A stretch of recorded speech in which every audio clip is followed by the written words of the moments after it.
अवशेष केवल 1 lakh cubic feet रह गया है। बाकी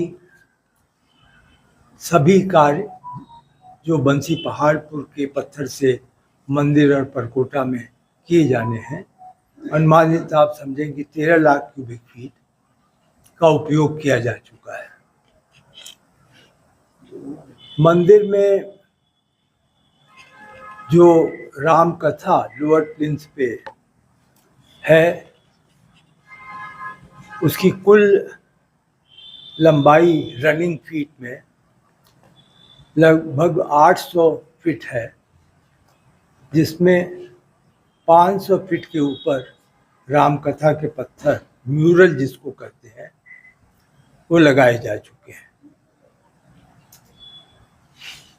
परकोटा में जो ब्रॉन्ज का म्यूरल लगना है, जो कुल मिलाकर लगभग 80 म्यूरल लगेंगे, 80 पैनल बनेगा, उसमें अब तक करीब 45 म्यूरल लग चुके हैं। तो यह कार्य भी प्रगति पर है। आपको सुनकर यह भी संतोष होगा कि भारत में, पूरे देश में पहली बार टाइटेनियम धातु की जो हमारे मंदिर में प्रथम तल, भूतल और द्वितीय तल पे बड़ी बड़ी खिड़कियां हैं, तो उन पर टाइटेनियम धातु से जो है जाली लगाई गई है, जो अपने में अनोखी है, क्योंकि आप जानते हैं कि टाइटेनियम का जीवन बहुत लंबा, मतलब आप यूँ समझें कि वह 1000 वर्ष से भी ज़्यादा माना जाएगा। और वह धातु ऐसी होती है कि वह हल्की बहुत होती है, अन्य की तुलना में हल्की होती है। तो यह एक नया अनुभव किया गया।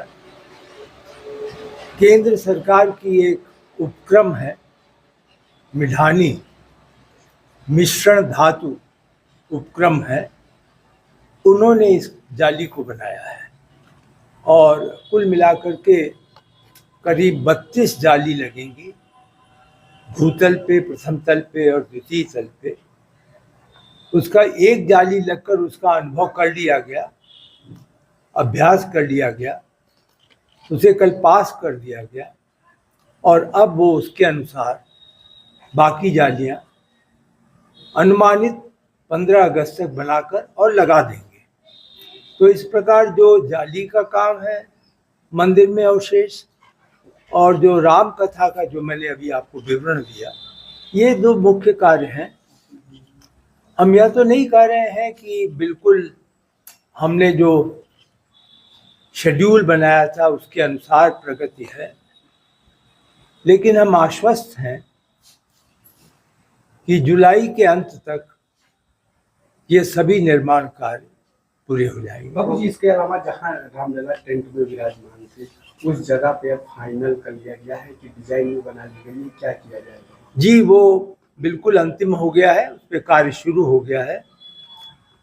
उसको हम यह प्रयास करेंगे कि बिल्कुल उसी प्रकार जो अभी तक अस्थायी मंदिर था, जो एक प्रकार से आप फाउंडेशन पे सोचें कि लकड़ी का था, तो उसी आकार का एक मंदिर बनाया जाएगा।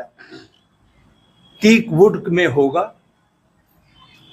टीक वुड की सीजनिंग जो है वो एक केंद्रीय संस्था है जो संस्तुति करती है कि लकड़ी का दीर्घकाल जीवन रहे, उसको किस प्रकार हो, टर्माइट वगैरह का उन पर अटैक ना हो, तो उसका अनुपालन किया जाएगा।